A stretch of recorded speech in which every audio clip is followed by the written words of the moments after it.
Good morning to all. मैं प्रदीप शर्मा आज के हिंदी व्याकरण के फर्स्ट लेसन के साथ हिंदी ग्रामर का पहला चैप्टर है, वो है भाषा, बोली, लिपि और व्याकरण। सबसे पहले पढ़ेंगे हम भाषा क्या होती है, उसके बाद बोली, लिपि और व्याकरण के बारे में हम चर्चा करेंगे। फर्स्ट चैप्टर है हिंदी व्याकरण का। भाषा भाषा होती है, भाषा शब्द संस्कृत की भाष धातु से बना है जिसका अर्थ है बोलना। यानी भाषा है वो संस्कृत की भाष धातु से बना है और जिसका अर्थ होता है बोलना। फिर आता है भाषा किसे कहते हैं, भाषा क्या होती है। तो भाषा अपने विचारों या भावों का आदान प्रदान कर देने का माध्यम होता है। यानी अपने जो बात होती है, अपने जो विचार होते हैं, अपने जो भाव होते हैं वो दूसरों के सामने रखना और दूसरों के भाव विचार होते हैं वो हमें समझना, वो होती है भाषा। भावों एवं विचारों के आदान प्रदान का माध्यम है। भाषा के रूप की बात करें कि इसके रूप कितने होते हैं, तो मौखिक भाषा और लिखित भाषा। जैसे मौखिक भाषा, मैं बोल रहा हूं और दूसरा सुन रहा है तो वो होती है मौखिक भाषा। जबकि मैं लिखता हूं और दूसरा उसे पढ़ता है तो वो होती है लिखित भाषा। जब मैं लिख रहा होता हूं तो वो होती है लिखित भाषा और दूसरा उसको पढ़ करके समझे तो वो होती है लिखित भाषा। एक आती है इसमें मातृभाषा। मातृभाषा की होती है परिवार से सीखी हुई भाषा। अपने परिवार जहां पे हम जन्म लिया है वहां पे अपनी माँ कैसी भाषा बोलती है, अपना परिवार कैसी भाषा बोलता है, बोलती है मातृभाषा। राजभाषा, राजभाषा होती है कि हमारे जो सरकारी कार्यकाज हैं उनमें कौन सी भाषा का प्रयोग किया जाता है। और 14 सितंबर 1949 को हिंदी को राजभाषा का दर्जा दिया गया था।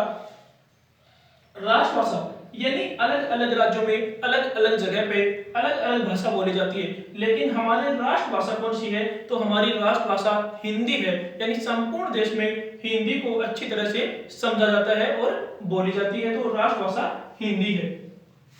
उसके बाद आती है बोली। भाषा के क्षेत्रीय स्वरूप को या उसके रूप को बोली कहते हैं।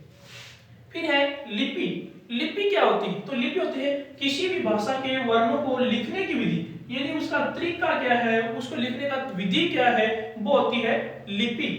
अब अलग अलग भाषाओं की अलग अलग लिपि होती है, जैसे हिंदी, संस्कृत, मराठी, गुजराती। इन चारों की जो लिपि होती है वो होती है देवनागरी। फिर होती है उर्दू। है उर्दू की जो लिपि होती है वो होती है फारसी, अंग्रेजी, फ्रेंच, स्पेनिश, जर्मन। इन चार हैं, इन चारों की होती है रोमन।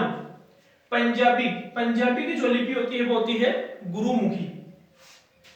यानी हिंदी, संस्कृत, मराठी, गुजराती, इन चारों की देवनागरी होती है। उर्दू है वो फारसी है। अंग्रेजी, फ्रेंच, स्पेनिश, जर्मन, इन चारों की रोमन है। पंजाबी की गुरुमुखी है। हमारे देश में 22 भाषाओं को भारतीय संविधान के द्वारा राष्ट्रभाषा का दर्जा दिया गया है, यानी भाषाएं हैं। व्याकरण, व्याकरण वह शास्त्र है जो भाषा के स्वरूप संबंधी नियमों का शुद्ध ज्ञान एवं प्रयोग सिखाता है। अब देखो एक उदाहरण दे रखा है कि व्याकरण होता क्या है, यानी हमें शुद्ध बोलना सिखाता है, शुद्ध लिखना सिखाता है, वो व्याकरण होता है। निखिल विद्यालय जाता है। अब निखिल है वो करता है, विद्यालय क्रम है और जाना क्रिया है।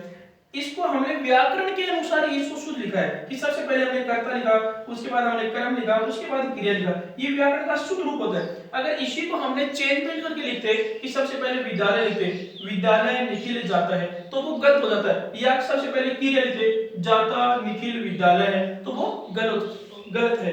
इसलिए हमें सबसे पहले कर्ता को लिखना होगा, उसके बाद कर्म को लिखना होगा, उसके बाद हमें क्रिया लिखनी है। इसलिए ये कर्ता, कर्म और क्रिया व्याकरण का शुद्ध रूप है। तो ये था आज का भाषा, बोली, लिपि और व्याकरण का एक छोटा सा चैप्टर, फर्स्ट चैप्टर कि भाषा क्या होती है। तो भाषा होती है अपने विचार या भावों का आदान प्रदान करने का माध्यम होता है। भाषा के दो रूप होते हैं, मौखिक भाषा और लिखित भाषा। मातृभाषा होती है जो माँ के द्वारा सीखी हुई होती है या परिवार के द्वारा सीखी होती है, मातृभाषा। राजभाषा होता है जो सरकारी कामकाज की जो भाषा होती है वो राजभाषा होती है। राष्ट्रभाषा जो संपूर्ण देश में बोली जाती है वो राष्ट्रभाषा होती है। भाषा के क्षेत्रीय रूप होता है उसे बोली कहते हैं। लिपि होती है कि उसको लिखने का तरीका क्या होती है, वो लिपि होती है। अलग अलग भाषाओं की अलग अलग लिपि होती है। व्याकरण होता है कि हम भाषा की शुद्ध ज्ञान एवं प्रयोग सिखाता है। भाषा के स्वरूप संबंधी जितने भी नियम होते हैं उनके बारे में हमें सही बताता है, वो व्याकरण होता है। तो ये था भाषा, बोली और व्याकरण का छोटा सा chapter. Thank you, have a good day.